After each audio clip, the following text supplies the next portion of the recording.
అందరికీ నమస్కారం. బిఎచ్ ఛానల్‌కు స్వాగతం.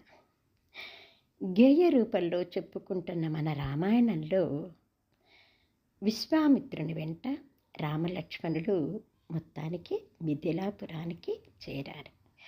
తర్వాత యజ్ఞం చూసి జనకుడు చేసినటువంటి యజ్ఞాన్ని చూసి తర్వాత స్వయంవరంలో పాల్గొని శివధనస్సు విరిచి సీతమ్మను చేపట్టడమే మిగిలి ఉందండి.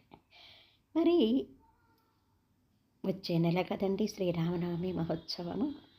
నిన్న అంటే పాల్గొన పౌర్ణమి రోజే నిన్న కళ్యాణ మహోత్సవానికి అంకురార్పణ జరిగింది. అంటే పౌర్ణమి రోజు హోలీ పండగ వేళ, వసంతోత్సవ వేళ, అందరూ సంబరాలు జరుపుకునే శుభవేళ పాల్గొన పౌర్ణమి వేళ నిన్న భద్రాచలంలో పండితులు ముత్తైదువులందరూ కలిసి శాస్త్రోక్తంగా చక్కగా పసుపులు కొట్టారండి.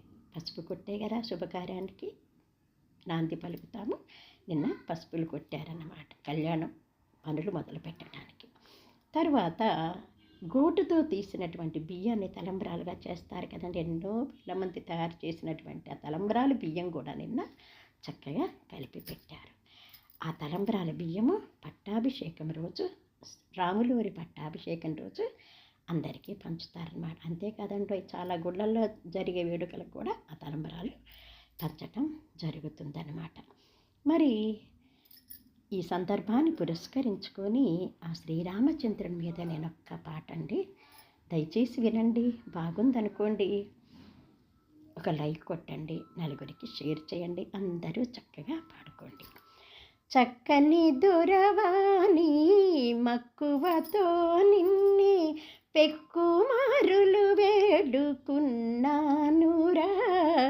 చిక్కులు పెట్టదవేర మా ప్రక్క నిలువగారారా, చక్కనయ్య నీ నగుమోమును మాకొక్కసారి చూపించర దశరథ రామ, సీతారామ నిన్నే నమ్మినానుర, భద్రాద్రి రామ నిన్నే నమ్మినానురా, నియమముతో నీ పూజ చేసేదాను, కామజనకమమ్ము కాపాడవా, చిక్కులు పెట్టదవేర మా ప్రక్క నిలువగారారా, చక్కనయ్య నీ నగుమోమును మాకొక్కసారి చూపించర దశరథ రామ, అయోధ్య రామ, భద్రాద్రి